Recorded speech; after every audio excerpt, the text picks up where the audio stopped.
다스리소서.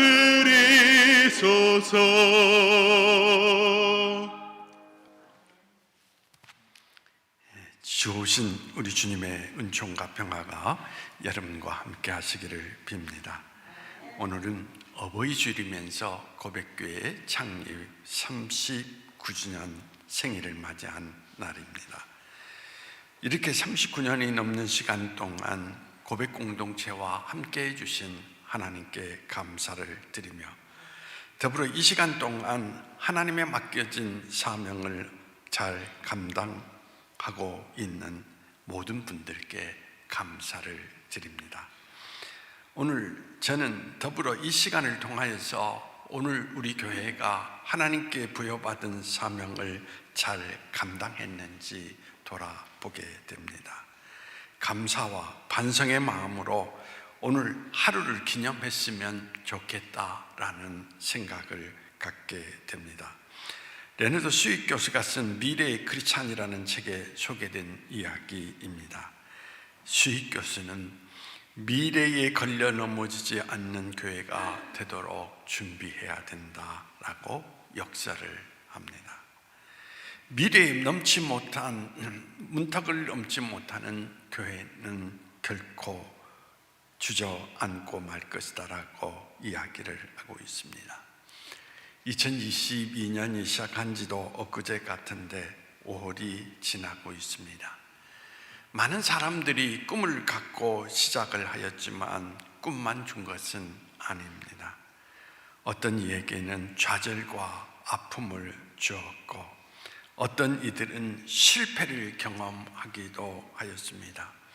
하지만 중요한 것은 오늘을 사는 우리는 늘 내일을 바라보고 살아야 한다는 이야기인 것입니다.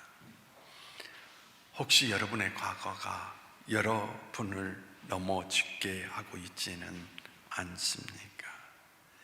오늘 우리는 특별히 교회 창립 39주년을 맞이하면서 지나온 역사의 모든 발걸음들이 걸림돌이 아니라 디딤돌이 되기를 원하며, 과거의 역사를 통하여서 펼쳐질 미래의 소망을 다시 한번 정립하는 그런 시간이 되어야 할 것으로 생각이 됩니다.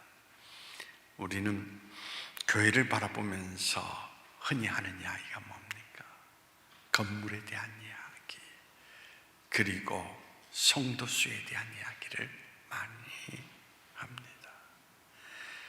그러나 오늘 우리가 물어야 하는 교회의 모습은 건물 차원이 아니라 그리스도의 몸된 교회로서 우리가 그 기능을 갖고 있느냐라는 것을 물어야 하지 않는가라는 이야기인 것입니다. 그런 의미에서 교회의 모습을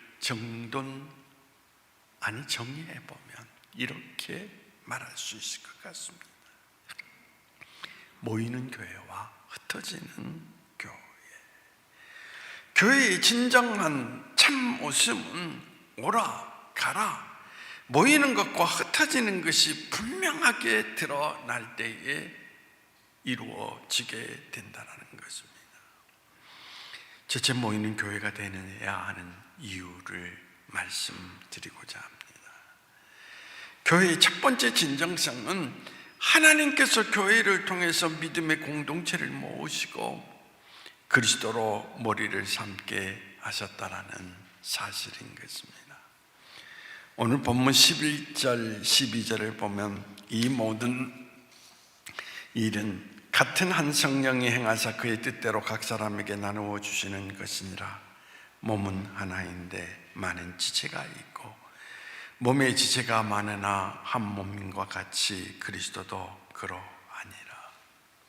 이어서 15절과 16절 말씀이 참으로 재미가 있는데 우화적으로 주님의 몸인 우리의 모습을 묘사하고 있습니다. 만일 발이 이르되 나는 손이 아니니 몸에 붙어 있지 아니한다 할지라도 이로 인하여 몸에 붙지 아니한 것이 아니다. 또 귀가 이르되 나는 눈이 아니니 몸에 붙어 있지 아니하다 할지라도 인하여 몸에 붙지 아니한 것이 아니니라 라고 이야기를 하고 있습니다. 결코 떨어질 수 없는 존재라는 이야기죠. 이것이 그리스도의 몸된 교회 공동체라는 것을 우리에게 말해주고 있습니다. 교회는 나만 가지고 되는 것도 아니고 내가 없이 존재하는 것도 아닙니다. 우리는 그리스도의 몸에 참여한 하나의 지체이기 때문에 너와 내가 없이 우리 교회는 결코 존재할 수 없다라는 사실입니다. 교회의 가장 가슴 아픈 일이 뭔지 아십니까? 교회의 가장 가슴 아픈 일은 무관심으로 우리 지체들이 한쪽에서 썩어지고 무너지고 있는 데에도 불구하고 서로 관심을 갖지 않는다라는 사실인 것입니다.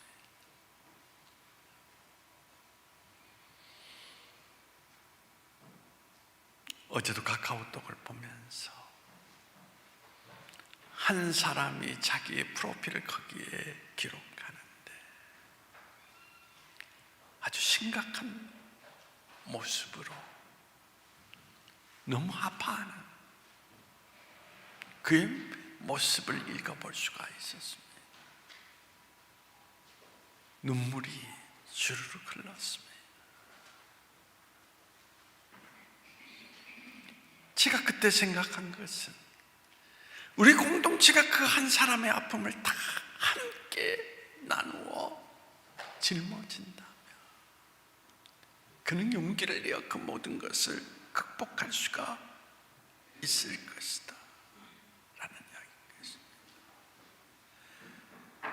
근데 문제는 과연 우리는 그에게 관심을 가지고 있는가 라는 이야기입니다. 탈무드에 보면 등이 붙어있는 아이들이 태어났습니다. 과연 이 아이는 둘인가 하나인가 거기에서 묻는 것이었습니다. 탈무드 속에 나타난 답은 바로 이것이었습니다. 한 아이를 얼굴을 때렸을 때 둘이 울면 한 아이고 한 아이의 얼굴을 때렸을 때 한 아이는 무표정하거나 웃고 있다면 이는 둘이다 라고 이야기를 했던 것입니다. 우리 교회가 꿈꾸는 교회는 하나도 우리에게 소중한 것이 소중하지 않는 부분이 없는 공동체라고 이야기를 드릴 수가 있습니다. 사도 바울이 오늘 본문 23절 24절에 무엇을 말씀하고 있습니까? 우리가 몸에 덜 귀히 여기는 그것들을 더욱 귀한 것으로 입혀주며 우리의 아름답지 못한 지체는 더욱 아름다운 것을 얻느니라. 그런즉 우리의 아름다운 지체는 그럴 필요가 없느니라. 오직 하나님이 몸을 고르게 하여 부족한 지체에게 귀중함을 더하사라고 이야기를 하고 있습니다. 폴란드 어느 조그마한 마을에 있었던 이야기인 것입니다. 여러분들이 잘 알듯이 독일은 유태인들을 학살했습니다. 그런데 폴란드 작은 마을에는 독일군이 나타나지 않아서 늘 불안한 마음으로 살고 있었던 유태인들이 있었습니다. 그런데 어느 날 독일군이 모습을 드러낸 것입니다. 둘로 나누어서 한쪽 군인은 마을을 향하였고 한쪽 군인은 학교를 향하여 가고 있었습니다. 학교에 도착한 독일군은 각학급을 돌면서 유대인 아이들을 색출해 내기 시작을 했습니다. 그 광경을 본 유대인 아이들이 코르자크라고 하는 이름을 가진 선생님 앞에 달려나옵니다. 두려움에 떨면서 울기 시작합니다. 이 선생님은 독일군에게 이 아이들이 무슨 잘못이 있다라고 죽이려고 하느냐라고 소리치고 싶었지만 그래봤자 아무 소용이 없다라는 것을 이미 알고 있었습니다. 결국 우는 아이들과 함께 코르자크 선생님은 가자, 선생님도 같이 간다. 선생님이 같이 간다라는 그 이야기 속에 아이들은 두려움을 떨쳐버리고 길을 걷게 됩니다. 독일군이 당신은 유대인이 아닌데 왜 가려 하느냐라고 떨쳐놓으려고 할 때 그 선생은 나는 바로 이 아이들의 선생인데 어떻게 이 아이들을 버릴 수 있겠는가? 함께 가겠노라. 그래서 가스실 앞에 도착했고 그 아이들을 품고 가스실로 들어가서 그 아이들과 마지막 생을 같이 했던 것입니다.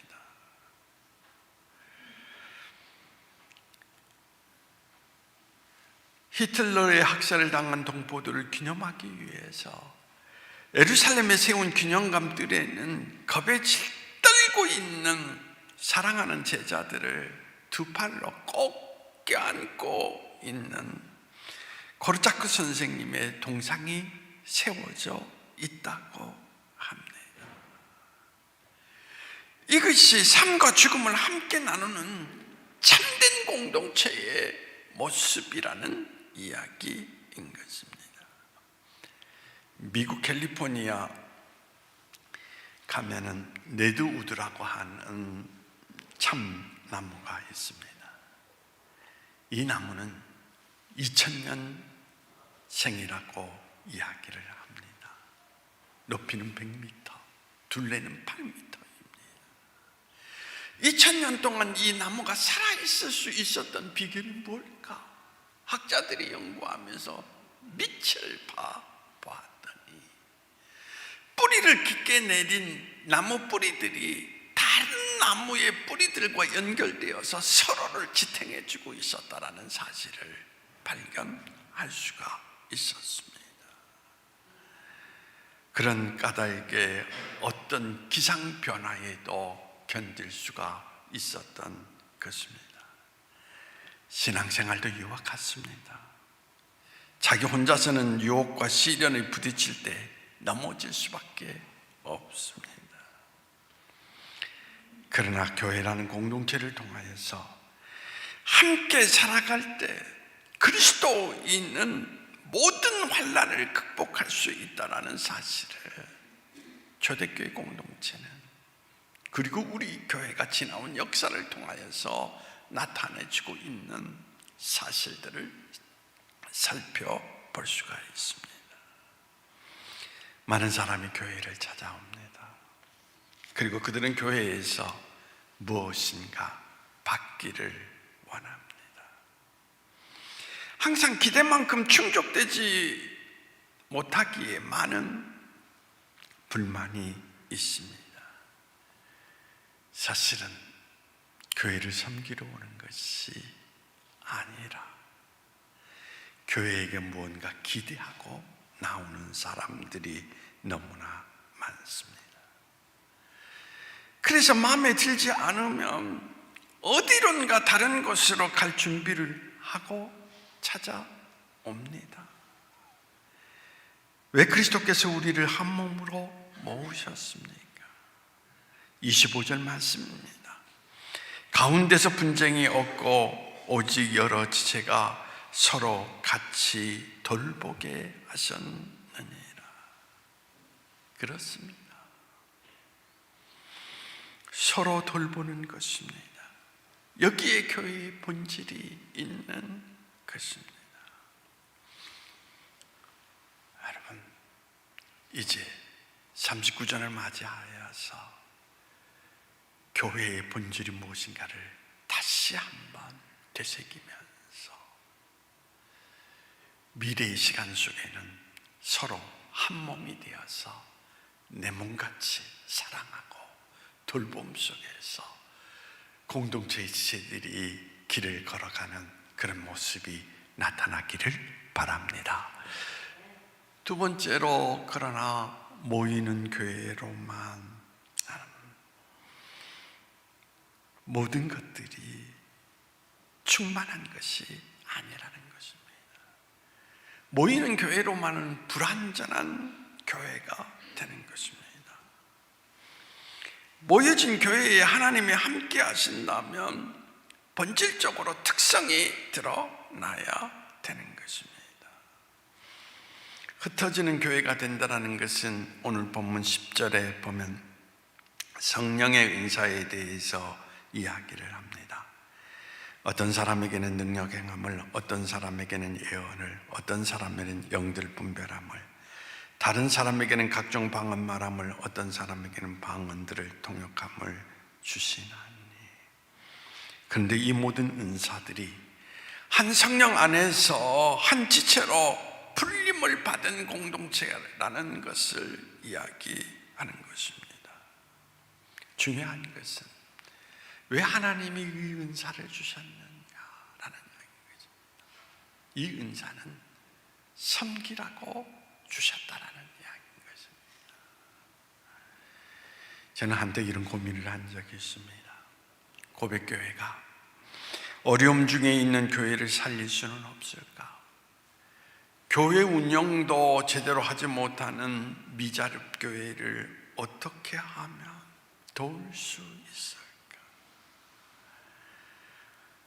이 땅에 있는 많은 교회들을 위해서 우리 교회가 할 일은 없을까 말입니다. 그래서 시작한 일이 미자립 교회 리모델링 사업을 했고, 미자립 교회와 연합 예배를 드리는 일들을 추진했고, 미자립 교회 재정 지원을 지금도 행하고 있습니다. 저는 가끔 이런 질문을 하게 됩니다. 하나님이 교회 다니는 여러분과 교회를 다니지 않는 세상 사람들 중에 누구를 더 사랑할까? 라는 이야기입니다. 물론 이 질문은 좀 어폐가 있을지 모릅니다.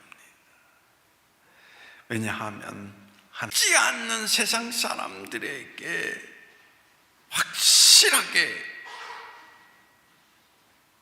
뜻을 두고 있다라는 것을 말할 수 있다라는 것입니다. 이러한 사실이 우리에게는 견딜 수 없이 모르지만 예수님은 분명하게 말하고 있습니다. 39년의 세월이 흘렀습니다. 교회를 지나오면서 아파하는 것이 뭔지 않습니까? 39년의 세월이 흘러서 직분도 갖고 더 많은 책임이 부여했는데, 그런 사람일수록 자기에게 더 관심을 가져달라고 말합니다.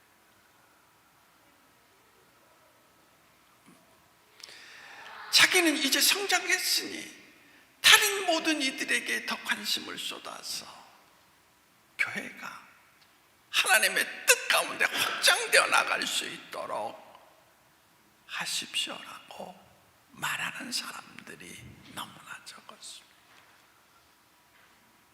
오직 나에 매여서 내가 이렇게 봉사하고 내가 이렇게 섬기고 내가 이렇게 헌신하는데 왜 나에게 관심을 갖지 않습니까?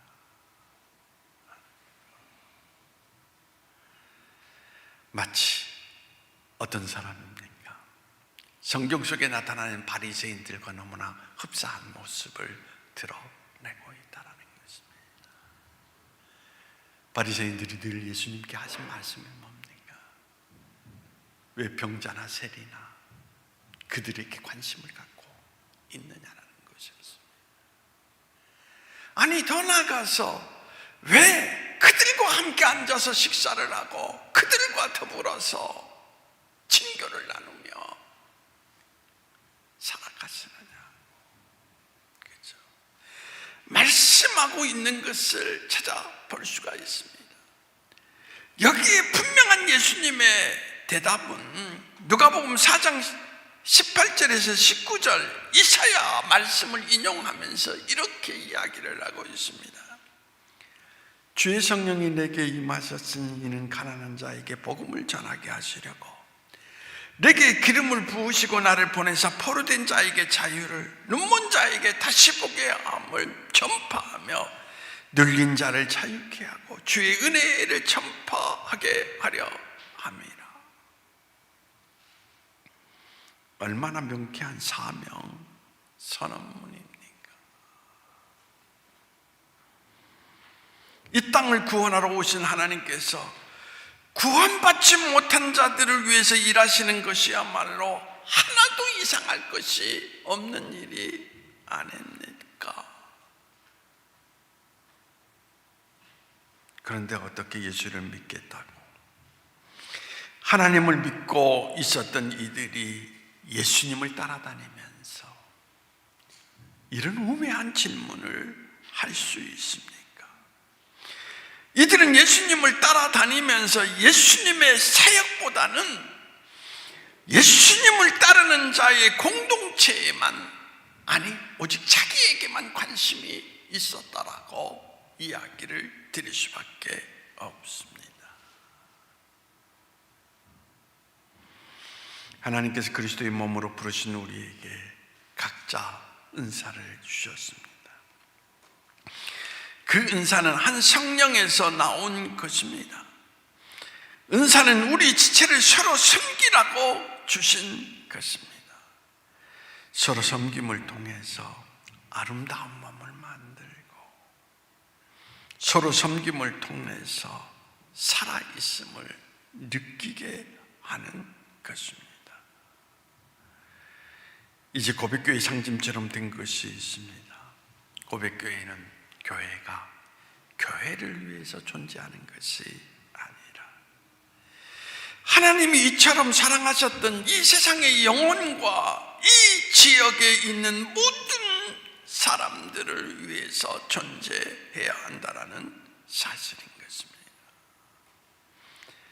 바로 그런 뜻 안에서 39년을 지내오면서 우리 고백 공동체는 노숙자 급식을 위해서 수년 동안 섬겼고 미혼모 쉼터를 지원하는 일, 또 장애단체들을 찾아가서 봉사하는 일, 그리고 지역에 소외된 계층 재정비 사업을 실시한 일 등 모든 일들을 통하여서 흩어진 공동체로서의 그 기능과 역할을 감당하기 위하여 살아왔던 것입니다. 흩어진 교회에는 감동이 있고 눈물이 있습니다. 하나님께서 역사하시는 현장에 서 있게 되는 것입니다. 39전을 맞이하여서 우리 당회가 결정한 일이 있습니다. 또 하나의 교회를 섬기자라는 이야기인 것입니다. 제가 얼마 전에 그 교회를 갔는데 제가 알고 있었던 사실은 그 목사님이 수년 동안 대전에 와서 허리 치료를 받고 있었습니다. 원인을 몰랐습니다. 그런데 그 교회는 부여의 작은 교회입니다. 미자립입니다. 우리 교회 천장 높이는 아니지만 높은 천장 속에 형광등이 옛날 것으로 달려 있는데 그 형광등이 수시로 나가기 때문에 그걸 교체하기 위해서 사다리를 타고 올라갑니다. 근데 A형 사다리가 없습니다. 일자형 사다리에 나무 막대기를 하나 딱 붙여놓고 올라가다가 거기에서 몇 차례 떨어진 것입니다. 그래서 허리를 다친 것입니다.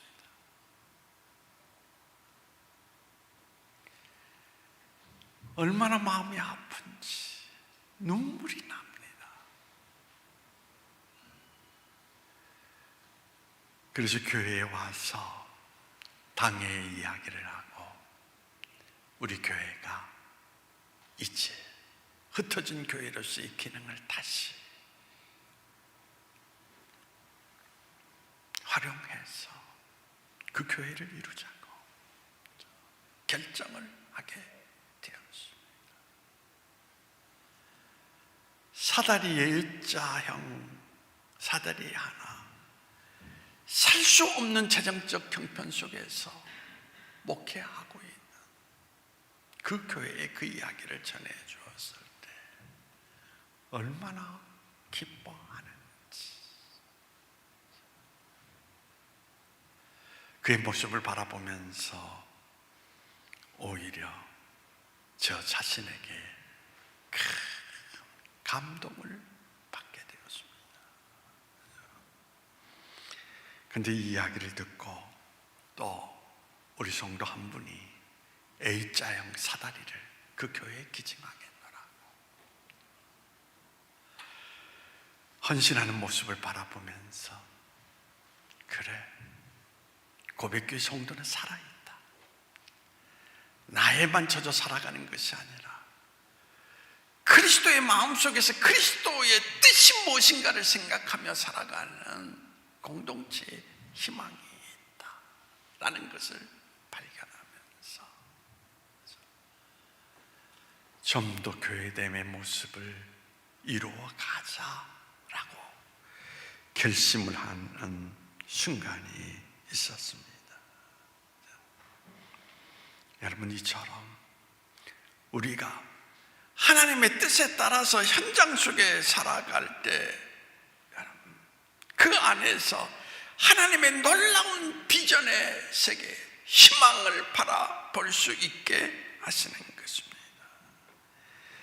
우리 교회가 모이는 교회를 만들어 왔다 하면 이제 더욱더 흩어지는 교회가 되기 위해서 우리는 몸부림을 치고 가야 되는 것입니다.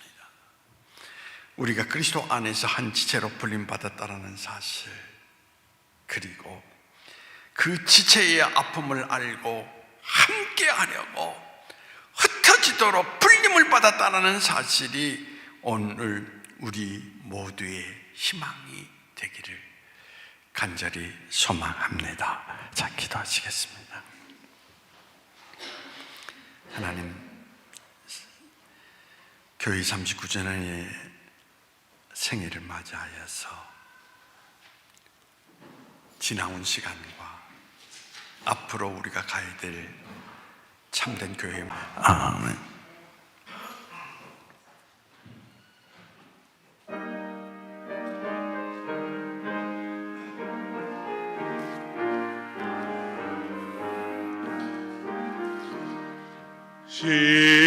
시온성과 같은 교회, 그의 영광 한없다. 허락하신 말씀대로 그가 친히 세웠다. 반석 위에 세운 교회, 흔들 자가 누구랴. 모든 원수 애워싸도 아무 근심 없도다. 주의 은혜 내가 받아 시온 백성 되는데, 세상 사람 비방해도 주를 찬송하리라.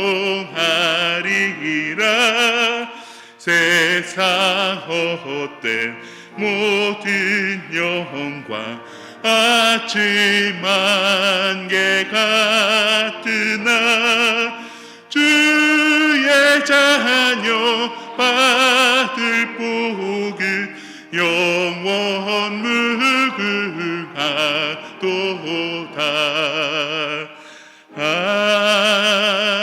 아멘. 11조 예물과 선교 예물과 감사 예물 모든 예물을 위해서 기도하시겠습니다. 은혜라는 사실을 아는 사람만이 하나님 앞에 드림을 통하여서 자신 마음속에 있는 감사로 하나님의 은혜를 깊이 되새깁니다. 감사하는 사람만이 하나님의 깊은 뿌리 안에서 생명의 힘을 얻고 그 안에서 하나님과 더불어서 동행하는 삶의 길을 걸어갈 수가 있습니다. 드림이 은혜요, 은혜가 바로 우리에게 생명의 힘을 더해주는 은총의 사건이라는 것, 주님 그것을 되새기면서 오늘 주님 앞에 11조 예물과 감사 예물과 선교 예물을 드렸습니다. 아니, 우리의 몸을 드렸습니다. 진실로 우리가 신앙의 길을 걸어갈 때 의미 없이 걷지 않게 하여 주옵시고 늘 하나님을 되새기면서 걸어갈 수 있는 우리 인생이 되게 하여 주시어서 우리 인생 가운데 하나님의 생명력이 차고 넘치는 날마다의 삶이 될 수 있도록 주님께서 허락하시며 인도하여 주시기를 원합니다. 드려진 예물마다 주님께서 받으시고 주님의 은총 속에서 오늘도 성도들의 길에 이 드림이 힘이 될 수 있는 사건이 될 수 있도록 주님께서 은혜 위에 은혜를 덧입혀 주시기를 원하오며 나세렛 예수님의 이름으로 기도하옵나이다. 아멘. 자, 이제 우리가